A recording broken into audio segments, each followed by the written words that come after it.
ಸತ್ಯವೇದ ಪಠಣ ಕಾರ್ಯಕ್ರಮಕ್ಕೆ ನಿಮ್ಮನ್ನು ಪ್ರೀತಿಯಿಂದ ಸ್ವಾಗತಿಸುತ್ತೇವೆ. ಪ್ರಿಯ ಕೇಳುಗರೆ, ಈ ಕಾರ್ಯಕ್ರಮವು ಸತ್ಯವೇದದಲ್ಲಿ ಇರುವಂತಹ ರಹಸ್ಯಗಳ ವಿವರಣೆಯ ಒಂದು ಕಾರ್ಯಕ್ರಮವಾಗಿದೆ. ಕೇಳಿರಿ, ಆಶೀರ್ವಾದ ಹೊಂದಿಕೊಳ್ಳಿರಿ. ನಿಮಗೆ ಪ್ರಶ್ನೆಗಳಿದ್ದಲ್ಲಿ ನಮ್ಮೊಟ್ಟಿಗೆ ನೀವು ಮಾತನಾಡಬೇಕಾದರೆ ನಮ್ಮ ಮೊಬೈಲ್ ಸಂಖ್ಯೆಯನ್ನು ನೀವು ಬರೆದಿಟ್ಟುಕೊಳ್ಳುವುದಾದರೆ ನಮ್ಮನ್ನು ಸಂಪರ್ಕಿಸಬಹುದು. ನಮ್ಮ ಮೊಬೈಲ್ ಸಂಖ್ಯೆ 9902606453. ಈ ಹೊತ್ತಿನ ದೇವರ ವಾಕ್ಯದ ಧ್ಯಾನಕ್ಕಾಗಿ ನಾವು ಲೂಕನು ಬರೆದ ಸುವಾರ್ತೆ 5ನೇ ಅಧ್ಯಾಯದ 11ನೇ ವಚನವನ್ನು ನಾವು ಆರಿಸಿಕೊಂಡು ಸ್ವಲ್ಪ ಹೊತ್ತು ನಾವು ಅದನ್ನು ಧ್ಯಾನ ಮಾಡೋಣ. ಲೂಕನು ಬರೆದ ಸುವಾರ್ತೆ 5ನೇ ಅಧ್ಯಾಯದ 11ನೇ ವಚನ. ನಾವು ಅದನ್ನು ಒಂದು ನೇಮಕಾತಿಯ ಸಮಯ ಎಂಬುದಾಗಿ ನಾವು ಅದನ್ನು ಧ್ಯಾನ ಮಾಡುವವರಾಗಿದ್ದೇವೆ. ಯಾಕೆಂಬುದಾಗಿ ಹೇಳಿದರೆ, ಈ ಒಂದು ಅಮೂಲ್ಯ ಸಮಯದಲ್ಲಿ ದೇವರು ನಮ್ಮನ್ನು ಬಿಡುಗಡೆಗೊಳಿಸಿ ನಮ್ಮ ಜೀವಿತದಲ್ಲಿ ಇರತಕ್ಕಂಥ ಎಲ್ಲ ಇಕ್ಕಟ್ಟುಗಳ ಸಮಯದಲ್ಲಿ ನಮ್ಮನ್ನು ಆತನು ಬಿಡುಗಡೆಗೊಳಿಸುವುದಕ್ಕಾಗಿ ಇಷ್ಟವುಳ್ಳಂಥ ದೇವರಾಗಿದ್ದಾನೆ. ಇಲ್ಲಿ ನಾವು ನೋಡುವಂಥ ಒಂದು ಸಂದರ್ಭದಲ್ಲಿ ಸತ್ಯವೇದದಲ್ಲಿ ಸೀಮೋನನೆಂಬಂಥ ಒಬ್ಬ ಯೇಸು ಕ್ರಿಸ್ತನನ್ನು ಅರಿತು ಆತನನ್ನು ಹಿಂಬಾಲಿಸಿದಂಥ ಒಬ್ಬ ಶಿಷ್ಯನ ಕುರಿತಾಗಿ ನಾವಿಲ್ಲಿ ನೋಡುವವರಾಗಿದ್ದೇವೆ. ಇಲ್ಲಿ ಕರ್ತನಾದ ಯೇಸು ಕ್ರಿಸ್ತನು ಗುಂಪಾಗಿ ಬಂದು ಜನರೊಂದಿಗೆ ಬಂದು ಆತನು ಗಲಿಲಾಯ ಸೀಮೆಯ ಬಳಿಗೆ ಬಂದಿರುವಂಥ ಒಂದು ಸಮಯದಲ್ಲಿ ದೇವರ ವಾಕ್ಯ ಹೇಳ್ತದೆ, ಅಲ್ಲಿ ಸೀಮೋನನೆಂಬ ಒಬ್ಬ ವ್ಯಕ್ತಿ ಇದ್ದನೆಂಬುದಾಗಿ. ನಾವು ವಾಕ್ಯದ ಕಡೆಗೆ ಹೋಗೋಣ. ಲೂಕನು ಬರೆದ ಸುವಾರ್ತೆ 5ನೇ ಅಧ್ಯಾಯದ 11ನೇ ವಚನ. ನಾವು 1ರಿಂದ 11ನೇ ವಚನ ತನಕ ಸ್ವಲ್ಪ ಹೊತ್ತು ನಾವು ಧ್ಯಾನ ಮಾಡಲಿಕ್ಕೆ ಇದ್ದೇವೆ. ಆದರೆ 11ನೇ ವಚನ ಹೇಳ್ತದೆ, ಅವರು ತಮ್ಮ ದೋಣಿಗಳನ್ನು ದಡಕ್ಕೆ ತಂದು ಎಲ್ಲವನ್ನು ಬಿಟ್ಟು ಯೇಸುವನ್ನು ಹಿಂಬಾಲಿಸಿದರೆಂಬುದಾಗಿ. ಈಗ ಯೇಸುವನ್ನು ಹಿಂಬಾಲಿಸಬೇಕಾದ್ರೆ ಏನಾದರೂ ಒಂದು ಕಾರ್ಯಗಳು ನಮ್ಮ ಜೀವಿತದಲ್ಲಿ ನಡೆಯಬೇಕಾಗ್ತದೆ. ಸಾಮಾನ್ಯವಾಗಿ ನಮ್ಮ ಅದ್ಭುತಗಳನ್ನು ನಾವು ಎದುರು ನೋಡುತ್ತಿರುವಂಥ ಜನರಾಗಿದ್ದೇವೆ. ಈ ಲೋಕದ ಯಾತ್ರೆಯಲ್ಲಿ ನಾವು ಜೀವಿಸುವಾಗ ಅನೇಕ ಕಷ್ಟಪಾಡುಗಳು, ಇಕ್ಕಟ್ಟುಗಳು, ನಷ್ಟಗಳು, ಸಮಸ್ಯೆಗಳು, ಹೋರಾಟಗಳು ಇದು ನಮ್ಮ ಜೀವಿತದಲ್ಲಿ ಬರುವಂಥದ್ದು ಸಹಜ. ಆದರೆ ಅನೇಕ ಬಾರಿ ನಾವು ಏನು ಮಾಡ್ತೇವೆ, ಇದರಿಂದ ನಮಗೆ ಬಿಡುಗಡೆ ಹೇಗಪ್ಪ, ನಾವು ಯಾರ ಬಳಿಗೆ ಹೋಗಬೇಕು, ಇದಕ್ಕೆ ಏನೆಲ್ಲ ವ್ಯಯ ಮಾಡಬೇಕು, ಯಾರನ್ನು ಹುಡುಕಿ ನಾವು ಕಂಡುಕೊಳ್ಳಬೇಕು, ನಮ್ಮ ಪ್ರಿಯರೋ ನಮ್ಮ ಸ್ನೇಹಿತರೋ ಯಾವ ಒಂದು ಮಟ್ಟದಲ್ಲಾದರೂ ನಮಗೆ ಬಿಡುಗಡೆಯನ್ನು ಎದುರು ನೋಡುತ್ತಿರುವಂಥ ನಾವು ಜನರಾಗಿದ್ದೇವೆ. ಅದು ಬಹಳ ಸಹಜವಾದದ್ದು. ಅಂಥದೇ ಒಂದು ಪರಿಸ್ಥಿತಿಗತಿಗಳನ್ನು ಸತ್ಯವೇದದಲ್ಲಿ ಲೂಕನು ಬರೆದ ಸುವಾರ್ತೆಯ 5ನೇ ಅಧ್ಯಾಯದ 11ನೇ ವಚನದಲ್ಲಿ ನಾವು ನೋಡುವವರಾಗಿದ್ದೇವೆ. 11ನೇ ವಚನ ಹೇಳ್ತದೆ, ಆ ಪೇತ್ರನು ಮತ್ತು ಅವನ ಜೊತೆಗಿದ್ದವರು ಯೇಸು ಕ್ರಿಸ್ತನನ್ನು ಹಿಂಬಾಲಿಸಿದರು ಎಂಬುದಾಗಿ. ಇದಕ್ಕೆ ಬಹಳ ಪ್ರಮುಖವಾದ ಪ್ರಬುದ್ಧವಾದಂಥ ನಮಗೆ ನಿಮಗೆ ಅರ್ಥ ಆಗತಕ್ಕಂಥ ಒಂದು ಸನ್ನಿವೇಶ ಇಲ್ಲಿ ಇದೆ ಪ್ರಿಯರೇ. ನಾನು ಆರಂಭದಲ್ಲೇ ಹೇಳಿದೆ, ಯೇಸು ಕ್ರಿಸ್ತನ ಗುಂಪಾಗಿ ತನ್ನ ಜನರೊಂದಿಗೆ ಆ ಸ್ಥಳಕ್ಕೆ ಬಂದನೆಂಬುದಾಗಿ. ಈಗ ಅಲ್ಲಿ ಬಂದಿರುವಂಥ ಸಂದರ್ಭಗಳಲ್ಲಿ ಈ ಸೀಮೋನನೆಂಬುದಾಗಿ ನಾನು ಆಗ ತಾನೇ ಹೇಳಿದ ಒಬ್ಬ ವ್ಯಕ್ತಿ ಹಾಗೂ ಅವನ ಜೊತೆಗಾರರು ಅವರು ಬೆಸ್ತರಾಗಿದ್ದರು. ಅವರು ರಾತ್ರಿಯೆಲ್ಲ ಮೀನು ಬೇಟೆಗಾಗಿ ಪ್ರಯಾಸಪಟ್ಟರು. ಈಗ ಬೆಸ್ತರಿಗೆ ನಮಗೆ ಗೊತ್ತಿದೆ, ಅವರಿಗೆ ಮೀನು ಹಿಡಿದೇ ಜೀವನ ಆಗಬೇಕಾಗಿದೆ. ಅವರ ಮಕ್ಕಳನ್ನು ಸಾಕುವುದಕ್ಕಾಗಿ, ಅವರ ಕುಟುಂಬ ಜೀವಿತಕ್ಕಾಗಿ ಪ್ರತಿಯೊಂದಕ್ಕೂ ಅವರು ತಮಗೆ ಕೊಡಲ್ಪಟ್ಟಂಥ ಆ ಒಂದು ಕೆಲಸವನ್ನು ಅವರು ಮಾಡುವುದರ ಮುಖಾಂತರವಾಗಿ ಅವರ ಜೀವನೋಪಾಯ ಆಗಬೇಕಾಗಿದೆ. ಆದರೆ ಇಲ್ಲಿ ಏನು ಸಂಭವಿಸಿದೆ, ಈ ಪೇತ್ರನೆಂಬಂಥ ಒಬ್ಬ ವ್ಯಕ್ತಿಯು, ಸೀಮೋನನೆಂಬಂಥ ಒಬ್ಬ ವ್ಯಕ್ತಿಯು ಅವನು ಏನು ಮಾಡಿದ್ದಾನೆ, ಅವನ ಜೊತೆಗೆ ರಾತ್ರಿಯೆಲ್ಲ ಪ್ರಯಾಸಪಟ್ಟಂಥ ಈ ವ್ಯಕ್ತಿಯು ಹೋಗಿ ಆ ಒಂದು ಸ್ಥಳದಲ್ಲಿ ಮೀನು ಸಿಗದ ಕಾರಣ ಬಹಳ ಒಂದು ರೀತಿಯಲ್ಲಿ ವ್ಯಥೆ ಪಟ್ಟಿರಬಹುದು. ಅವ್ರು ಹೋಗಿ ತಮ್ಮ ಬಲೆಗಳನ್ನು ಸರಿಪಡಿಸಿಕೊಳ್ಳುತ್ತಿದ್ದರು. ನಾನಾಗಲೇ ಹೇಳಿದ್ದು ನೇಮಕಾತಿಯ, ನಾವು ಹೇಳ್ತೇವೆ ಅಪಾಯಿಂಟೆಡ್ ಟೈಮ್ ಎಂಬುದಾಗಿ, ನೇಮಕಾತಿಯ ಒಂದು ಸಮಯ. ಈಗ ಪೇತ್ರನ ಜೀವಿತದಲ್ಲಿ ಅಂಥ ಒಂದು ಅಮೂಲ್ಯ ಸಮಯ ಅವನಿಗೆ ಕಾದಿತ್ತು. ಇಲ್ಲಿ ಏನು ನಡೀತದೆ ಅಂತ ಹೇಳಿದರೆ, ಪೇತ್ರನು ಅವನ ಜೊತೆಯಲ್ಲಿರುವವರೆಲ್ಲರೂ ಆ ಬಲೆಗಳನ್ನು ಸರಿಪಡಿಸಿ ಇನ್ನು ಇವತ್ತು ಮಧ್ಯಾಹ್ನನೋ ಸಾಯಂಕಾಲನೋ ರಾತ್ರಿನೋ ತಿರುಗಿ ನಾವು ಮೀನು ಬೇಟೆಗಾಗಿ ಹೋಗಬೇಕೆಂಬ ಒಂದು ಆಲೋಚನೆಯಿಂದ ಅವರು ಸಿದ್ಧಪಡಿಸಿಕೊಳ್ಳುತ್ತಿರುವ ಆ ಸಂದರ್ಭಗಳಲ್ಲೇ ಕರ್ತನಾದ ಯೇಸು ಕ್ರಿಸ್ತನು ಅಲ್ಲಿ ಬಂದು ಸೀಮೋನ್ ಪೇತ್ರನನ್ನು ಮಾತ್ರ ಆತನು ಸಂಧಿಸ್ತಾನೆ. ಸಿಮೋನ್ ಪೇತ್ರನಿಗೆ ಹೇಳ್ತಿದ್ದಾನೆ, ಸಿಮೋನ್ ಪೇತ್ರನೇ, ಸ್ವಲ್ಪ ನಿನ್ನ ದೋಣಿಯನ್ನು ನನಗೆ ಕೊಡಬಹುದಾ ಎಂಬುದಾಗಿ. ಆದರೆ ಸಿಮೋನ್ ಪೇತ್ರನು ಬೇರೆ ಯಾವ ಮಾತುಗಳನ್ನು ಆತನ ಮಾತನಾಡ್ತಿಲ್ಲ. ಯಾಕಂದರೆ ಸಿಮೋನ್ ಪೇತ್ರನಿಗೆ ಯೇಸುವಿನ ಬಹಳ ಪ್ರಮುಖವಾದಂಥ ಪ್ರಥಮ ಪರಿಚಯ ಆಗುವಂಥ ಒಂದು ಸಮಯ. ಆದರೆ ಆತನ ಬಗ್ಗೆ ಕೇಳಿದ್ದಿರಬಹುದು, ಒಂದು ವೇಳೆ ಇವತ್ತು ನಾವುಗಳು ಕೂಡ ಯೇಸು ಕ್ರಿಸ್ತನ ಬಗ್ಗೆ ಕೇಳಿದ್ದಿರಬಹುದು. ಆದರೆ ನೇಮಕಾತಿಯ ಒಂದು ಸಮಯ, ನಮ್ಮನ್ನು ಸಂಧಿಸುವಂಥ ಸಮಯ ನಮಗೆ ಇನ್ನೂ ಬಂದಿರಲಿಕ್ಕಿಲ್ಲ. ಆದರೆ ಇವತ್ತು ಈ ವಾಕ್ಯವನ್ನು ಕೇಳುವಂಥದ್ದೇ ನಮ್ಮೊಬ್ಬೊಬ್ಬರಿಗೆ ಅದು ನೇಮಕಾತಿಯ ಒಂದು ಸಮಯವಾಗಿದೆ ಪ್ರೇರೆ.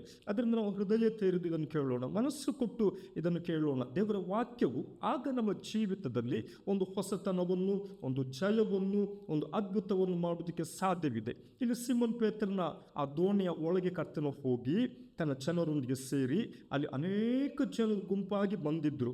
ಅವರಿಗೆ ಪರಲೋಕ ರಾಜ್ಯದ ಸತ್ಯದ ಕುರಿತಾಗಿ, ತಾನು ಯಾಕೆ ಈ ಲೋಕಕ್ಕೆ ಬಂದಿದ್ದೇನೆ, ನನ್ನಲ್ಲಿರುವಂಥ ಕಾರ್ಯಗಳು ಯಾವುದಾಗಿದೆ, ನಾನು ಲೋಕರಕ್ಷಕನು ಅಂದರೆ ಪ್ರತಿಯೊಬ್ಬನನ್ನು ನನ್ನ ಆತ್ಮವನ್ನು ರಕ್ಷಣೆ ಮಾಡೋದಕ್ಕೋಸ್ಕರ, ಬಿಡುಗಡೆ ಕೊಡುವುದಕ್ಕೋಸ್ಕರ, ಅದ್ಭುತಗಳನ್ನು ಮಾಡೋದಕ್ಕೋಸ್ಕರ ನಾನು ಬಂದಂಥವನೆಂಬುದಾಗಿ ಅನೇಕ ವಿಧವಾಗಿ ಅಲ್ಲಿ ಉಪದೇಶವನ್ನು ಮಾಡಿದನೆಂಬುದಾಗಿ ನಾವು ದೇವರ ವಾಕ್ಯದಲ್ಲಿ ನೋಡುವವರಾಗಿದ್ದೇವೆ. ಒಂದು ಕಡೆಯಲ್ಲಿ ಪೇತ್ರನು ಅವನ ಜೊತೆಯಲ್ಲಿರುವವರು ಸಮಸ್ಯೆಯಲ್ಲಿದ್ದಾರೆ, ಅವರಿಗೆ ಮೀನು ಸಿಕ್ಕಲಿಲ್ಲ, ಬರಿದಾದ ಸ್ಥಿತಿಯಾಗಿದೆ.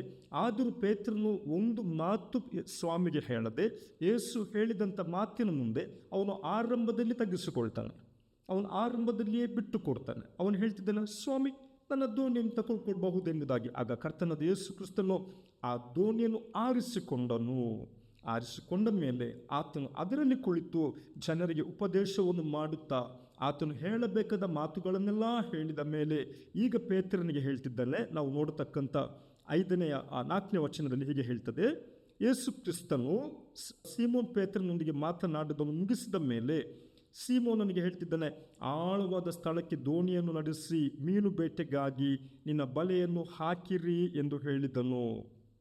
ನೋಡಿ, ಕರ್ತನಾದ ಯೇಸು ಕ್ರಿಸ್ತನಿಗೆ ಸೀಮೋನ್ ಪೇತ್ರನು ತನ್ನ ದೋಣಿಯನ್ನು ಬಿಟ್ಟು ಕೊಟ್ಟದ್ರಿಂದ ಅವನಿಗೆ ಕೊರತೆಯಲ್ಲಿದ್ದನು, ಅವನಿಗೆ ಸಮಸ್ಯೆಯಲ್ಲಿದ್ದನು, ಅವನು ಬಹಳ ಒಂದು ವೇಳೆ ಮನಸ್ಸು ಹೋಗಿದ್ದಿರಬಹುದು ಮೀನು ಸಿಗಲಿಲ್ಲ ಎಂಬುದಾಗಿ.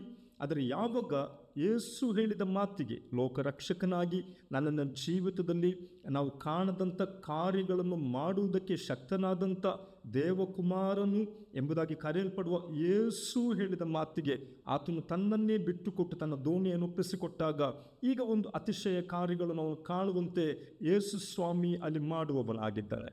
ಯೇಸು ಸ್ವಾಮಿ ಹೇಳ್ತಿದ್ದಾನೆ, ನೋಡು ಪೇತ್ರನೇ, ಈಗ ನೀನೇನು ಮಾಡಬೇಕಂತ ಹೇಳಿದರೆ, ನೀನು ನನಗೋಸ್ಕರ ದೋಣಿಯನ್ನು ಬಿಟ್ಟುಕೊಟ್ಟೆ, ಒಂದು ಮಾತನ್ನು ನೀನು ನನ್ನ ಅಲ್ಲಗಳೆಯಲಿಲ್ಲ. ಆದ್ದರಿಂದ ಈಗ ನಿನಗೆ ನಾನು ಏನೋ ಒಂದು ಕಾರ್ಯವನ್ನು ಮಾಡಲಿಕ್ಕಿದ್ದೇನೆ. ನೀನು ರಾತ್ರಿಯೆಲ್ಲ ಕಷ್ಟಪಟ್ಟಂಥ ವ್ಯಕ್ತಿಯಾಗಿದ್ದೆ ಎಂಬುದಕ್ಕೆ ನನಗೆ ಗೊತ್ತಿದೆ.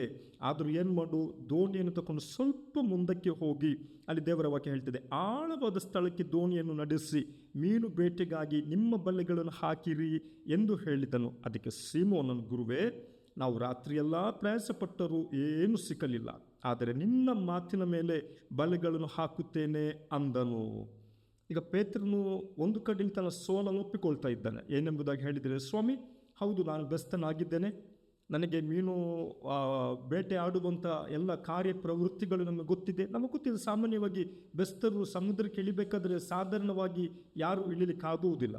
ಅವರಿಗೆ ಎಲ್ಲಿ ಮೀನಿದೆ, ಎಲ್ಲಿ ದೊಡ್ಡ ಜಾತಿ ಮೀನುಗಳಿದೆ, ಯಾವ ಸ್ಥಳಕ್ಕೆ ಯಾವಾಗ ಹೋದರೆ ಏನು ಸಿಗ್ತದೆ ಎಂಬಂಥ ಎಲ್ಲ ಒಂದು ಚತುರತೆಯನ್ನು, ಒಂದು ಚಾಳಕತನವನ್ನು ಅವರು ತಿಳಿದಂಥವರಾಗಿದ್ದಾರೆ.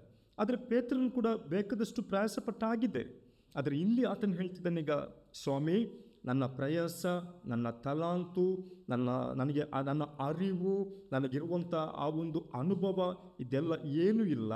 ಈಗ ನಿನ್ನ ಮಾತಿನ ಮೇಲೆ ನಾನು ಬಲೆಗಳನ್ನು ಹಾಕುತ್ತೇನೆಂಬುದಾಗಿ ಹೇಳಿ ಯೇಸು ಸ್ವಾಮಿ ಮಾತನಾಡಿದ ಮಾತಿಗೆ ಅವನು ವಿಧೇಯನಾದನು. ಈಗ ಕರ್ತನು ನಮ್ಮೊಂದಿಗೆ ಕೂಡ ಮಾತನಾಡ್ತಿದ್ದಾನೆ.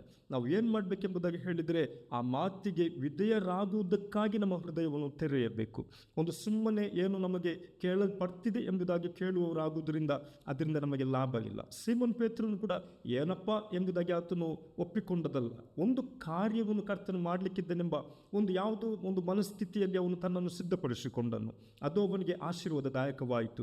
ಈಗ ಅವನೇನು ಮಾಡ್ತಿದ್ದಾನೆ, ಆಳವಾದ ಸ್ಥಳಕ್ಕೆ ಹೋಗಿ ಆ ಮೀನು ಬೇಟೆಗಾಗಿ ಅವನು ಬಲೆಗಳನ್ನು ಹಾಕುವಂಥ ಸಂದರ್ಭಗಳಲ್ಲಿ 6ನೇ ವಚನ ಹೇಳ್ತದೆ, ಹಾಕಿದ ಮೇಲೆ ಮೀನುಗಳು ರಾಶಿ ರಾಶಿಯಾಗಿ ಸಿಕ್ಕಿಕೊಂಡು ಅವರ ಬಲೆಗಳು ಹರಿದು ಹೋದವು. ನೋಡಿ, ಎಂಥ ಒಂದು ಅದ್ಭುತವಾದ ಕಾರ್ಯ. ಇದಕ್ಕೇನು ಕಾರಣ? ಯೇಸು ಹೇಳಿದ ಮಾತಿಗೆ, ಅವನು ಕೇಳಿದಂಥ ಆತನ ಸ್ವರಕ್ಕೆ ಆತನು ಸ್ವಲ್ಪವೂ ಹಿಂಜರಿಯದೆ, ಅಥವಾ ತಾನು ಏನೋ ಬೆಸ್ತನಾಗಿದ್ದೇನೆಂಬ ತನ್ನ ಅರಿವಿನ ಮೇಲೆ ಅವನು ನಿಂತುಕೊಳ್ಳದೆ, ಯಾವುದೇ ವಾಗ್ವಾದಗಳನ್ನು ಮಾಡದೆ, ಅವನು ಪೂರ್ಣ ಮನಸ್ಸಿನಿಂದ, ಅವನು ದೀನ ಸ್ಥಿತಿಯಿಂದ ಸ್ವಾಮಿಯ ಮುಂದೆ ಬಂದು ಆತನು ಒಪ್ಪಿಕೊಂಡದ್ದರಿಂದ ರಾತ್ರಿಯೆಲ್ಲ ಪ್ರಯಾಸಪಟ್ಟು ಏನು ಇಲ್ಲದ ಸ್ಥಿತಿಯ ಒಂದು ಸ್ಥಳದಲ್ಲಿ ನಿಂತಿದ್ದಂಥ ಪೇತ್ರನಿಗೆ ದೇವರ ವಾಕ್ಯ ಹೇಳ್ತದೆ, ಅವನು ಆತಿಶಯವನ್ನು ಕಂಡನು. ಆಶೀರ್ವಾದವನ್ನು ಕಂಡನು, ಒಂದು ಮಹತ್ತರ ಕಾರ್ಯವನ್ನು ಕಂಡನೆಂಬುದಾಗಿ. ಅವನು ಕಂಡದ್ದು ಮಾತ್ರವಲ್ಲ, ದೇವರ ವಾಕ್ಯ ಏನು ಹೇಳ್ತಿದೆ ಅಂತ ಹೇಳಿದರೆ, ಅವನು ಜೊತೆಯಲ್ಲಿದ್ದ ಪಾಲುಗಾರರಿಗೆ ಹೇಳ್ತಿದ್ದಾನೆ, ನೀವು ಬಂದು ನಮಗೇನು ಮಾಡಬೇಕು, ಸಹಾಯ ಮಾಡಬೇಕೆಂಬುದಾಗಿ. ಆಗ 2 ದೋಣಿಗಳಲ್ಲಿ ಮೀನುಗಳು ನಿಲ್ಲಿಸಲು ಅವು ಮುಳುಗುವಂತೆ ಆಯಿತು ಎಂಬುದಾಗಿ. ಪ್ರಿಯರೇ, ಅದ್ಭುತಗಳನ್ನು ಮಾಡುವುದಕ್ಕಾಗಿ ಕರ್ತನಾದ ಯೇಸು ಕ್ರಿಸ್ತನು ಈ ಲೋಕಕ್ಕೆ ಬಂದದ್ದು ಸತ್ಯ. ಆದರೆ ಇದರ ಜೊತೆಯಲ್ಲಿ ಮತ್ತೊಂದು ದೊಡ್ಡ ಕಾರ್ಯಗಳು ನಡೀತಾ ಇದೆ. ಅದನ್ನು ನಾವು ಆರಂಭದಲ್ಲಿ ನಾವು ಓದಿದಂಥ 11ನೇ ವಚನ, ಸ್ವಾಮಿಯನ್ನವರು ಹಿಂಬಾಲಿಸಿದರೆಂಬುದಾಗಿ. ಸೊ ಇಲ್ಲಿ ನಾವು ನೋಡುವಾಗ ಈಗ ಪೇತ್ರನಿಗೆ ಒಂದು ಸಂಗತಿ ಅರ್ಥ ಆಗ್ತಾ ಇದೆ. ನಾನು ಎನಿಸ್ತೇನೆ, ಅವನು ಮೊದಲು ಜನರಿಗೆ ಉಪದೇಶಗಳನ್ನು ತನ್ನ ದೋಣಿಯಿಂದಲೇ ಯೇಸು ಸ್ವಾಮಿ ಮಾಡುವಾಗ ಆ ಉಪದೇಶಕ್ಕೆ ಅವನು ಕಿವಿಗೊಟ್ಟಿರಬಹುದು. ಯಾಕಂತ ಹೇಳಿದರೆ, ಕರ್ತನಾದ ಯೇಸು ಕ್ರಿಸ್ತನು ಮಾತನಾಡಿದ ಮಾತುಗಳಿದೆಯಲ್ಲ, ಅದೊಬ್ಬ ಸಾಧಾರಣ ವಿದ್ಯಾವಂತನಾಗಿದ್ದಂಥ ಒಬ್ಬ ಪದವಿಯನ್ನು ಪಡೆದುಕೊಂಡಿದ್ದಂಥ ವ್ಯಕ್ತಿ ಮಾತನಾಡಿದಂಥ ಮಾತುಗಳಲ್ಲ ಅಲ್ಲ. ಯೇಸು ಸ್ವಾಮಿ ಮಾತನಾಡುವಂಥ ಮಾತುಗಳಲ್ಲಿ ಅಧಿಕಾರವಿತ್ತು, ಸಾಮರ್ಥ್ಯ ಇತ್ತು, ಪರಲೋಕದ ಬಲವು ಅಡಕವಾಗಿತ್ತು. ಇವತ್ತಿದನ್ನು ಕೇಳುತ್ತಿರುವ ನಿಮ್ಮ ಜೀವಿತದಲ್ಲಿಯೂ ಕೂಡ ಆ ಬಲವು, ಆ ಸಾಮರ್ಥ್ಯವು, ಆತನ ಮಾತಿನಲ್ಲಿರುವಂಥ ಅಧಿಕಾರವು ಅದು ನೆರವೇರಬೇಕಾದರೆ ನಾವು ಬಿಟ್ಟು ಕೊಡಬೇಕಾಗಿದೆ, ಸಿಮೋನ್ ಪೇತ್ರನ ಹಾಗೆ. ಆಗ ನಮ್ಮ ಜೀವಿತದಲ್ಲಿ ಯಾವ ವಿಷಯಕ್ಕಾಗಿ ನಾವು ಪ್ರಯಾಸ ಪಡುತ್ತಿದ್ದೇವೆಯೋ ಅಲ್ಲಿ ದೇವರ ಕಾರ್ಯಗಳನ್ನು ನಾವು ಕಂಡು ನಮ್ಮ ಕರ್ತನಾದ ಸೃಷ್ಟಿಕರ್ತನಾಗೆ ನಾವು ಸ್ತೋತ್ರವನ್ನು ಹೇಳುವುದಕ್ಕೆ ಸಾಧ್ಯವಾಗ್ತದೆ. ಪ್ರಿಯರೇ, ಇಲ್ಲಿಗ ಏನಾಗ್ತಾ ಉಂಟು, ಪೇತ್ರನಿಗೆ ಒಂದು ಮನವರಿಕೆ ಆಗ್ತಾ ಉಂಟು. ಈತನು ಪರಿಶುದ್ಧನಲ್ಲವ, ಈತನು ನಮಗೆ ರಕ್ಷಣೆ ಕೊಡುವುದಕ್ಕಾಗಿ ಬಂದಂಥ ದೇವಪುತ್ರನಲ್ಲವ, ಈತನು ಜಗತ್ತಿನಲ್ಲಿ ಅಸಾಧ್ಯವಾದವುಗಳನ್ನು ಸಾಧ್ಯ ಮಾಡುವಂಥ ರಕ್ಷಕನಲ್ಲವ. ಈಗ ಒಂದು ಕ್ಷಣದಲ್ಲಿ ರಾತ್ರಿಯೆಲ್ಲ ಪ್ರಯಾಸಪಟ್ಟು ಎಲ್ಲ ಕಡೆಗಳಲ್ಲಿ ನಾವು ಸಮುದ್ರದಲ್ಲಿ ಸುತ್ತಾಡಿದ್ರು ಮೀನು ಸಿಕ್ಕಲಿಲ್ಲ. ಈಗ ನಮಗೆ ರಾಶಿಗೆ ಮೀನು ಸಿಕ್ಕಿತ್ತು, ನನ್ನ ನಿಮಿತ್ತವಾಗಿ ಜೊತೆಯಲ್ಲಿರುವವರಿಗೂ ಆಶೀರ್ವಾದ ಸಿಕ್ಕಿತ್ತು. ಈಗ ಅವನು ಹೇಳ್ತಿದ್ದಾನೆ, ಸ್ವಾಮಿ, ನಾನು ಯಾರಾಗಿದ್ದೇನೆ, ನಾನು ಪಾಪಾತ್ಮನು, ನನ್ನನ್ನು ಬಿಟ್ಟು ಹೋಗಬೇಕು. ಅವನಲ್ಲಿ ಒಂದು ಮನವರಿಕೆ, ಅದ್ಭುತವನ್ನು ಪಡೆದುಕೊಂಡು ಅದ್ಭುತವೇ ಅವನ ಜೀವಿತದಲ್ಲಿ ಶ್ರೇಷ್ಠವೆಂಬುದಾಗಿ ಅವನು ಅದನ್ನೇ ಒಪ್ಪಿಕೊಳ್ಳಲಿಲ್ಲ. ಅದು ಅವನಿಗೆ ಬೇಕಾಗಿತ್ತು, ಅವನದು ಪಡೆದುಕೊಂಡ ಕೂಡಲೇ, ಆಯ್ತಪ್ಪ ಸ್ವಾಮಿ, ಇನ್ನು ನಿನ್ನ ದಾರಿ ನಿನಗೆ, ನನ್ನ ದಾರಿ ನನಗೆ, ಮೀನು ಸಿಕ್ಕಿತಲ್ವ, ಇನ್ನಿದ್ದನ್ನು ವ್ಯಾಪಾರ ಮಾಡಿ ನಾನು ಒಳ್ಳೆ ರೀತಿಯಲ್ಲಿ ಕುಟುಂಬ ಜೀವಿತ ಮಾಡ್ತೇನೆ, ಆಶೀರ್ವಾದ ಉಳ್ಳವನಾಗಿರ್ತೇನೆ ಎಂಬುದಾಗಿ ಅವನು ಅಂಥ ಮನಸ್ಥಿತಿಗೆ ಅವನು ಬರಲಿಲ್ಲ. ಅವನು ಹೇಳ್ತಿದ್ದಾನೆ, ಸ್ವಾಮಿ, ನಾನೊಬ್ಬ ಪಾಪಾತ್ಮನಾಗಿದ್ದೇನೆ, ನಾನು ಪಾಪದಲ್ಲಿ ಹುಟ್ಟಿದವನಾಗಿದ್ದೇನೆ, ನಾನು ಪಾಪದ ಸ್ವಭಾವವುಳ್ಳವನಾಗಿದ್ದೇನೆ. ಅದರಿಂದ ನೀನೇನು ಮಾಡಬೇಕು, ನನ್ನನ್ನು ಬಿಟ್ಟು ಹೋಗಬೇಕು. ಅಂದರೆ ನೀನೊಬ್ಬ ಪರಿಶುದ್ಧನಾದ ದೇವಕುಮಾರನು, ನೀನು ಪರಿಶುದ್ಧನು, ನೀತಿಯ ರಕ್ಷಕನು, ನಮ್ಮನ್ನು ರಕ್ಷಿಸುವುದಕ್ಕಾಗಿ ಬಂದಾತನು.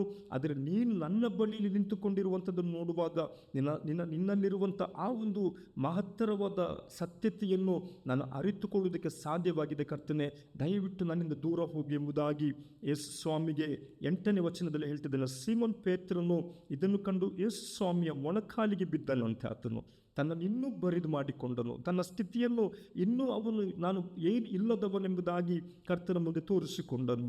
ದೇವರ ವಾಕ್ಯದಲ್ಲಿ ಅವನು ಹೇಳ್ತಿದ್ದಾನೆಂಬುದಾಗಿ ಹೇಳಿ, ಸ್ವಾಮಿ, ನಾನು ಪಾಪಾತ್ಮನು, ನನ್ನನ್ನು ಬಿಟ್ಟು ಹೋಗಬೇಕು ಅಂದನು. ಯಾಕಂದರೆ ಅವನಿಗೂ ಅವನು ಸಂಗಡ ಇದ್ದವರೆಲ್ಲರಿಗೂ ತಾವು ಹಿಡಿದ ಮೀನುಗಳ ನಿಮಿತ್ತ ವಿಸ್ಮಯ ಹಿಡಿದಿತ್ತು. ಅವರು ಆಶ್ಚರ್ಯ ಚಕಿತರಾಗಿದ್ದರು. ಇದೆಲ್ಲ ಹೇಗೆಪ್ಪ ಆಗೋದಕ್ಕೆ ಸಾಧ್ಯ? ಈತನು ಏನು ಬೆಸ್ತನಲ್ಲ, ಅಥವಾ ಈತನು ಏನು ಸಮುದ್ರದ ಆಳಕ್ಕೆ ಹೋಗಿ ಎಲ್ಲಿ ಮೀನಿದೆ ಎಂಬುದಾಗಿ ನೋಡಿ ಬಂದವನಲ್ಲ, ಅಥವಾ ನಮಗೆ ಮೀನು ಹಿಡಿಲಿಕ್ಕೆ ಕಲಿಸಿದಂಥ ಗುರುವು ಇವನಲ್ಲ. ಅವನು ಒಂದು ಮಾತು ಹೇಳಿದ್ದು ಅಷ್ಟೊಂದು ಮೀನುಗಳು ಸಿಕ್ಕಿತಲ್ಲ ಎಂಬುದಾಗಿ ಅವರೇ ಆಶ್ಚರ್ಯಚಕಿತರಾಗಿ ಯೇಸು ಸ್ವಾಮಿಯನ್ನು ನೋಡುತ್ತಿದ್ದಾರೆ. ಈಗ ಸ್ವಾಮಿ ಅವರಿಗೆ ಹೇಳ್ತಿದ್ದಾನೆ 10ನೇ ವಚನದಲ್ಲಿ, ಸೀಮೋನನ ಪಾಲುಗಾರರಾಗಿದ್ದಂಥ ಜೆಬೆದಾಯನ ಮಕ್ಕಳಾದ ಯಾಕೋಬ, ಯೋಹನರು ಹಾಗೆ ವಿಸ್ಮಯಪಟ್ಟರು. ಯೇಸು ಸ್ವಾಮಿ ಅವನಿಗೆ, ಅಂಜಬೇಡ, ಇಂದಿಂದ ನೀನು ಮನುಷ್ಯರನ್ನು ಹಿಡಿಯುವವನಾಗಿರುವಿ ಎಂದು ಹೇಳಿದನು. ಅವರು ತಮ್ಮ ದೋಣಿಗಳನ್ನು ದಡಕ್ಕೆ ತಂದು ಎಲ್ಲವನ್ನು ಬಿಟ್ಟು ಆತನನ್ನು ಹಿಂಬಾಲಿಸಿದರೆಂಬುದಾಗಿ ದೇವರ ವಾಕ್ಯ ಹೇಳ್ತದೆ. ಬೇರೆ ಕರ್ತನಾದ ಯೇಸು ಕ್ರಿಸ್ತನು ನನಗಾಗಿ, ನಿನಗಾಗಿ, ನಮಗೆಲ್ಲರಿಗಾಗಿ ಆತನು ಕೊಡುವಂಥ ಒಂದು ನೇಮಕಾತಿ ಸಮಯವನ್ನು ನಾವು ಅದನ್ನು ಸದ್ಬಳಕೆ ಮಾಡುವಾಗ, ನಾವು ಅದನ್ನು ಉಪಯೋಗಕ್ಕೆ ತರುವಾಗ ನಮ್ಮ ಜೀವಿತದಲ್ಲಿ ನಾವು ಕಂಡು ಕೇಳರೇದಂಥ ಕಾರ್ಯಗಳನ್ನು ನಾವು ಕಾಣುವುದಕ್ಕೆ ಸಾಧ್ಯವಾಗ್ತದೆ. ಅನೇಕ ಬಾರಿ ನಾವು ಗಲಿಬಿಲಿಗಳಿಂದಲೂ, ನಮ್ಮ ಸಾಮರ್ಥ್ಯಗಳಿಂದಲೂ, ನಮ್ಮ ವಿದ್ಯೆಗಳಿಂದಲೂ, ನಮ್ಮ ತಲಾಂತುಗಳಿಂದಲೂ ನಾವು ಏನನ್ನಾದರೂ ಸಾಧಿಸಬೇಕೆಂಬುದಾಗಿ ಪ್ರಯಾಸಪಟ್ಟು ಸೋತು ಹೋದಂಥದ್ದಿದೆ. ಅಥವಾ ಒಂದು ವೇಳೆ ನಮಗೆ ಯಾವುದೋ ಒಂದು ನಾವು ನಮ್ಮ ಆಲೋಚನೆಗಳಿಂದ ನಷ್ಟಪಟ್ಟು ಹೋದಂಥ ಸ್ಥಿತಿಗತಿಗಳಲ್ಲಿ ನಮಗೆ ಯಾರು ಸಹಾಯಕರಿಲ್ಲಲ್ಲ ಎಂಬುದಾಗಿ ನಾವು ಸೋತು ಹೋದಂಥದ್ದು ಇರ್ತದೆ. ಅಥವಾ ಒಂದು ವೇಳೆ ನಮ್ಮನ್ನು ಪ್ರೀತಿಸುವವರು ಯಾರಿದ್ದಾರೆ, ನಮಗೆ ಸಹಾಯ ಮಾಡುವವರು ಯಾರಿದ್ದಾರೆ, ನಮಗೆ ಆದರಣೆ ಕೊಡುವವರು ಯಾರಿದ್ದಾರೆ ಎಂಬುದಾಗಿ ಅನೇಕ ಬಾರಿ ನಾವು ಸೋತು ಹೋದಂಥದ್ದು ಇರ್ತದೆ. ಒಂದು ವೇಳೆ ಯೇಸು ಕ್ರಿಸ್ತನ ಬಗ್ಗೆ ಇವತ್ತಿನ ತನಕನೂ ಕೇಳದಂಥ ನಾವುಗಳು ಇವತ್ತು ಮೊದಲ ಬಾರಿಗೆ ಕೇಳುವಾಗ ಹೀಗೆ ತಿಳ್ಕೊಳ್ಬಹುದು, ಯೇಸು ಸ್ವಾಮಿ ಕ್ರೈಸ್ತರು ನಂಬುವಂಥ ದೇವರು ಎಂಬುದಾಗಿ. ಪ್ರಿಯರೇ, ಯೇಸು ಕ್ರಿಸ್ತನು ನಮ್ಮ ಎಲ್ಲರ ಜೀವಿತದಲ್ಲಿ ಆತನು ಇರುವುದಕ್ಕೆ, ನಮಗೆ ಬಿಡುಗಡೆಯನ್ನು ಕೊಡುವುದಕ್ಕೆ ನಮ್ಮನ್ನು ಪ್ರೀತಿಸಿ ಬಂದಂಥ ಆತನಾಗಿದ್ದಾನೆ ಪ್ರಿಯರೇ. ಆದ್ದರಿಂದ ನಾವು ಈ ಒಂದು ವಾಕ್ಯವನ್ನು ಕೇಳುವಂಥ ಈ ಒಂದು ಸಂದರ್ಭಗಳಲ್ಲಿ ನಮ್ಮನ್ನು ಒಂದು ಸಾರಿ ನಾವು ನಮ್ಮ ಜೀವಿತದ ಪರಿಸ್ಥಿತಿಗತಿಗಳನ್ನು ಆಲೋಚನೆ ಮಾಡೋಣ. ನಮಗೆ ನಾವು ಯಾವ ಸ್ಥಿತಿಗತಿಗಳಲ್ಲಿ ಜೀವಿಸುತ್ತಿದ್ದೇವೆ, ಈ ಲೋಕದ ಯಾತ್ರೆಯಲ್ಲಿ ನಮ್ಮ ನಾಳಿನ ಬದುಕಿನ ನಮ್ಮ ಭವಿಷ್ಯತ್ತು ಏನಾಗಿದೆ, ನಾವು ಏನು ಆಗಬೇಕಾಗಿದೆ. ಪ್ರಿಯರೇ, ವಾಕ್ಯವನ್ನು ಕೇಳುತ್ತಿರುವ ನಮ್ಮೆಲ್ಲರ ಬದುಕಿನಲ್ಲಿಯೂ ನಾವು ಸತ್ಯವನ್ನು ಅರಿತುಕೊಳ್ಳುವುದಕ್ಕಾಗಿ ನಮ್ಮನ್ನೇ ಒಪ್ಪಿಸಿಕೊಟ್ಟಾಗ, ಹೇಗೆ ಸಿಮೋನನು ಅವನ ದೋಣಿಯನ್ನು ಕರ್ತನ ಉಪದೇಶಕ್ಕೋಸ್ಕರವಾಗಿ ಅವನು ಬಿಟ್ಟುಕೊಟ್ಟನು, ಆಗ ಅಲ್ಲಿ ದೇವರ ಮಹಿಮೆಯನ್ನು ಯೇಸು ಸ್ವಾಮಿ ಮಾಡಿದಂಥ ಒಂದು ಅತಿಶಯ ಕಾರ್ಯವನ್ನು ಅವನು ಕಾಣುವುದಕ್ಕೆ ಸಾಧ್ಯವಾಗಿದೆ ಪ್ರಿಯರೇ. ಅಷ್ಟು ಮಾತ್ರವಲ್ಲ, ಅವನು ಕ್ರಿಸ್ತನನ್ನೇ ಹಿಂಬಾಲಿಸುವಂತೆ ಅವನ ಜೊತೆಗಿದ್ದಂಥ ಜೆಬೆದಾಯನೆಂಬುದಾಗಿ ಹೇಳಲ್ಪಡುವಂಥ ಅವನ ಮಕ್ಕಳಾದ ಯಾಕೋಬ ಯೋಹನರು ಕೂಡ ಅವರ ಜೊತೆಯಲ್ಲಿ, ಸೀಮೋನನ ಜೊತೆಯಲ್ಲಿ ಯೇಸು ಕ್ರಿಸ್ತನನ್ನು ಹಿಂಬಾಲಿಸಿದರೆಂಬುದಾಗಿ ನಾವು ನೋಡುವವರಾಗಿದ್ದೇವೆ ಪ್ರಿಯರೇ. ಯೇಸು ಕ್ರಿಸ್ತನು ನಮ್ಮ ಜೀವಿತದಲ್ಲಿ ಅದ್ಭುತಗಳನ್ನು ಮಾಡುವಂಥ ದೇವರಾಗಿದ್ದಾನೆ. ಆತನು ಸೀಮೋನ್ ಪೇತ್ರನಿಗೆ ಹೇಳುತ್ತಿದ್ದಾನೆ, ನೀನು ಅಂಜಬೇಡ. ಒಂದು ವೇಳೆ ನಾವು ಹೀಗೆ ತಿಳ್ಕೊಂಡಿರ್ಬೋದು, ಒಂದು ವೇಳೆ ನಮ್ಮ ಪ್ರಾರ್ಥನೆಯನ್ನು ಯೇಸು ಸ್ವಾಮಿ ಕೇಳುವುದಕ್ಕೆ ಸಾಧ್ಯವಿದೆನಾ, ನಮ್ಮನ್ನು ಸಂಧಿಸುವುದಕ್ಕೆ ಸಾಧ್ಯವಿದೆನಾ ಎಂಬುದಾಗಿ ಒಂದು ವೇಳೆ ಭಯವೋ, ಒಂದು ಕಳವಳವೋ, ಒಂದು ರೀತಿಯ ಹಿಂಜರಿವಿಕೆಯೋ, ಒಂದು ರೀತಿಯ ಗಲಿಬಿಲಿಯೋ, ಒಂದು ರೀತಿಯ ಸೋಲುವಿಕೆಯೋ ನಮ್ಮ ಮುಂದೆ ಇದ್ದಿರಬಹುದು ಪ್ರಿಯರೇ. ಆದರೆ ಸೀಮೋನ್ ಪೇತ್ರನಿಗೆ ಸ್ವಾಮಿ ಹೇಳ್ತಿದ್ದಾನೆ, ಮೊದಲನೇ ಭೇಟಿ ಅವರದಾಗಿದೆ. ಅದಕ್ಕೆ ಸ್ವಾಮಿ ಹೇಳ್ತಿದ್ದಾನೆ, ನೀನು ಅಂಜಬೇಡ ಸೀಮೋನ್ ಪೇತ್ರನೇ, ನೀನು ಪಾಪಿಯಾಗಿದ್ದಿ ಹೌದು, ಪಾಪಾತ್ಮನಾಗಿ ಜೀವಿಸಿದ್ದಿ ಹೌದು, ಪಾಪದ ಗುಣಗಳು ನಿನ್ನಲ್ಲಿ ಇದ್ದವೇ ಹೌದು, ನನಗೆಲ್ಲ ಸಂಗತಿಗಳು ತಿಳಿದದೆ. ಆದರೆ ನೀನು ಅದಕ್ಕಾಗಿ ಚಿಂತೆ ಮಾಡಬೇಡ. ನಿನ್ನ ಪಾಪಗಳು ಯಾವುದೇ ಆಗಿದ್ದಿರಲಿ, ನಿನ್ನ ತಪ್ಪು ದೋಷಗಳು ಯಾವುದೇ ಆಗಿದ್ದಿರಲಿ, ಒಂದು ವೇಳೆ ಅನಿತ್ಯೋ, ಒಂದು ವೇಳೆ ಅಪವಿತ್ರತೆಯೋ, ಒಂದು ವೇಳೆ ನಿನ್ನ ಜೀವಿತದಲ್ಲಿ ಯಾರು ಕೂಡ ನಿನ್ನನ್ನು ಸೇರಿಸಲಾಗದಂಥ ಒಂದು ಸ್ಥಿತಿಗತಿಗಳಲ್ಲಿ ನೀನಿದ್ದೀಯೋ, ದೇವರ ವಾಕ್ಯ ಹೇಳ್ತದೆ, ಯೇಸು ಸ್ವಾಮಿ ಹೇಳ್ತಿದ್ದಾನೆ, ನೀನು ಭಯಪಡಬೇಡ, ನೀನು ಚಿಂತೆ ಮಾಡಬೇಡ, ನೀನು ಕಳವಳಗೊಳ್ಳಬೇಡ, ನಾನಿದ್ದೇನೆ, ನಿನಗಾಗಿ ನಾನು ಬಂದಿದ್ದೇನೆ. ನನ್ನ ವಾಕ್ಯವನ್ನು ನೀನು ಕೇಳುತ್ತಿದ್ದೀಯಲ್ಲ, ನನ್ನ ಮಾತುಗಳನ್ನು ನೀನು ಕೇಳುತ್ತಿದ್ದೀಯಲ್ಲ, ಆದ್ದರಿಂದ ಮಾತಿನ ಮುಖಾಂತರ ನಾನು ನಿನ್ನ ಬದುಕಿನಲ್ಲಿ ಅತಿಶಯಗಳನ್ನು ಮಾಡುವವನಾಗಿದ್ದೇನೆ. ನೀನು ಸಿದ್ಧನಿದ್ದೀಯೋ, ನೀನು ಒಪ್ಪಿಸಿಕೊಡುತ್ತೀಯೋ ಎಂಬುದಾಗಿ ಕರ್ತನು ನನ್ನೊಂದಿಗೆ ನಿನ್ನೊಂದಿಗೆ ಆತನು ಕೇಳುವವನಾಗಿದ್ದಾನೆ ಪ್ರಿಯರೇ. ಅವನ ತೀರ್ಮಾನ ಏನಾಗಿದೆ? ಅಲ್ಲಿ ಕರ್ತನಾದ ಯೇಸು ಕ್ರಿಸ್ತನನ್ನು ಸಿಮೋನ್ ಪೇತ್ರನು ಎಲ್ಲವನ್ನು ಬಿಟ್ಟು ಹಿಂಬಾಲಿಸಿದನೆಂಬುದಾಗಿ ನಾವು ನೋಡುವವರಾಗಿದ್ದೇವೆ. ಯಾಕೆ ಹಿಂಬಾಲಿಸಿದೆಂಬುದಾಗಿ ಹೇಳಿದರೆ, ಕ್ರಿಸ್ತನಲ್ಲಿ ಎಲ್ಲವೂ ಸಾಧ್ಯವಾಗಿದೆ, ಕ್ರಿಸ್ತನ ಮುಖಾಂತರ ಎಲ್ಲವೂ ಸಾಧ್ಯವಾಗಿದೆ. ಆತನ ಲೋಕಕ್ಕೆ ಬಂದಂಥ ಬಹಳ ಪ್ರಮುಖ ಉದ್ದೇಶವೇನೆಂಬುದಾಗಿ ಹೇಳಿದರೆ, ಯಾವನು ಕೂಡ ನಶಿಸಿ ಹೋಗಬಾರದೆಂಬುದಾಗಿ. ಅದರಿಂದ ಆತನು ನಿನಗೆ ಆತನು ಸೀಮೋನ್ ಪೇತ್ರನಲ್ಲಿ ಏನನ್ನು ಅಪೇಕ್ಷಿಸಲಿಲ್ಲ. ಸಿಮೋನ್ ಪೇತ್ರನೇ, ಒಂದು ವೇಳೆ ನೀನು ಮೀನು ಹಿಡಿದಿದೆಯಲ್ಲ, ಆ ಹಿಡಿದಂಥ ಮೀನಲ್ಲಿ ಸ್ವಲ್ಪ ಪಾಲು ನನಗೆ ಕೊಟ್ಟರೆ ನಾನು ಅದ್ಭುತ ಮಾಡ್ತೀನಿ ಎಂಬುದಾಗಿ ಅವನು ಡಿಮ್ಯಾಂಡ್ ಮಾಡಲಿಲ್ಲ. ಯಾವುದೇ ಅಂಥ ಒಂದು ಒತ್ತಡವನ್ನು ಸೀಮೋನ್ ಪೇತ್ರನ ಮೇಲೆ ಅವನು ಹಾಕಲಿಲ್ಲ. ಅವನು ಉಚಿತವಾಗಿ ಸಿಮೋನ್ ಪೇತ್ರನಿಗೆ ಅದ್ಭುತಗಳನ್ನು ಮಾಡಿದ್ದನು. ಸಿಮೋನ್ ಪೇತ್ರನಲ್ಲಿ ಬೇರೆ ಯಾವ ಸಂಗತಿಗಳನ್ನು ಅವನು ಅಪೇಕ್ಷಿಸಲಿಲ್ಲ. ಇಂಥದನ್ನು ಕೊಡುವುದಾದರೆ, ನೀನು ಈ ರೀತಿ ನನಗಾಗಿ ಮಾಡುವುದಾದರೆ ನಾನು ನಿನಗೆ ಅದ್ಭುತವನ್ನು ಮಾಡ್ತೇನೆ, ಆಗ ಮಾತ್ರ ನನ್ನನ್ನು ಹಿಂಬಾಲಿಸಿಕೊಂಡು ಬಾ, ಅಥವಾ ಯಾವುದೇ ಒಂದು ಬೇಡಿಕೆಯನ್ನು ಸೀಮೋನ್ ಪೇತ್ರನ ಮುಂದೆ ಆತನು ಇಡಲಿಲ್ಲ ಪ್ರಿಯರೇ. ಯಾಕೆಂಬುದಾಗಿ ಹೇಳಿದರೆ, ಆತನು ನಿನ್ನ ಲೋಕರಕ್ಷಕನಾಗಿದ್ದಾನೆ, ನಮ್ಮನ್ನು ಪ್ರೀತಿಸುವವನಾಗಿದ್ದಾನೆ. ಆತನ ಮುಂದೆ ನಮ್ಮನ್ನು ತಗ್ಗಿಸಿಕೊಳ್ಳೋಣ, ಆತನ ಮಾತಿನ ಮುಂದೆ ನಮ್ಮನ್ನು ಒಪ್ಪಿಸಿಕೊಳ್ಳೋಣ, ಪ್ರಾರ್ಥನೆ ಮಾಡೋಣ. ಸೀಮೋನ್ ಪೇತ್ರನನ್ನು ಸಂಧಿಸಿದಂಥ ನಮ್ಮ ಕರ್ತನೇ, ನಿನ್ನ ವಾಕ್ಯವನ್ನು ಕೇಳುತ್ತಿರುವ ಪ್ರತಿಯೊಬ್ಬರ ಜೀವಿತದಲ್ಲಿ ಒಂದು ಹೊಸ ಕಾರ್ಯವನ್ನು ನೀನು ಮಾಡಬೇಕಪ್ಪ. ಅವರ ದುಃಖವೇನು, ಅವರ ಚಿಂತೆ ಏನೋ, ಅವರ ಸೋಲು ಏನೋ, ಅವರಲ್ಲಿರುವ ಪಾಪ ತಪ್ಪು ದೋಷಗಳೇನೋ ಎಲ್ಲವನ್ನು ನಿನ್ನ ಮುಂದೆ ತಂದವರು ಒಪ್ಪಿಕೊಳ್ಳುವಾಗ, ತಮ್ಮನ್ನು ಬಿಟ್ಟು ಕೊಡುವಾಗ ನೀನು ಅವರಿಗೆ ಬಿಡುಗಡೆಯನ್ನು ಸಮಾಧಾನವನ್ನು ಕೊಡುವವನಾಗಿದ್ದಿ. ಇಂಥ ಮಾತ್ರ ಕಾರ್ಯಗಳನ್ನು ಮಾಡಿ ನೀನೆ ಮಹಿಮೆ ಹೊಂದು. ಯೇಸುವಿನ ನಿನ್ನ ಪರಿಶುದ್ಧ ದಿವ್ಯ ನಾಮದಲ್ಲಿ ಅತಿ ದಿನದಿಂದ ಬೇಡಿದ್ದೇವೆ ಪ್ರೀತಿಯುಳ್ಳ ಕರ್ತನೇ, ಆಮೇಲೆ.